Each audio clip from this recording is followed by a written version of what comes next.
I think when it comes to evaluating the role that all of these different pieces of the application will play in the greater evaluation process, you have your academic side, you have your transcript, your academic performance, your raw grades, how well you've done, the rigor of your curriculum, your SATs or ACTs or whatever the case might be.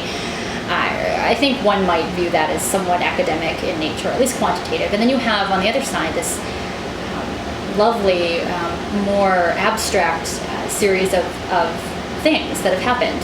And it could be something as basic as a list of clubs and organizations, a resume, a list of activities. Sometimes it's a series of internships or exciting experiences. Sometimes it's opportunities that a family has been presented with. It can really take on a whole series of different tones or ways of being presented. Colleges and universities are in essence institutions of higher learning. They are schools. It's that simple.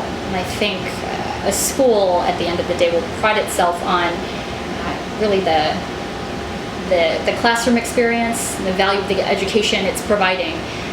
And in this day and age, of course, education is much more than classroom learning. So of course, the notion of a student being involved and engaged outside of the classroom is absolutely critical to their success inside of the classroom. The two are really intrinsically tied, and I think that they're very, very important.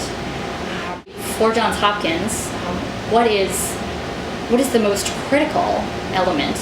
And I do think that, again, we're really focused on students' academic performance because we are indeed a school. I think it's that basic. It's that simple. And I'm not sure if one thing can really make up for another, but I urge families to think about what that message actually is. And it's not as simple as one thing filling another bucket.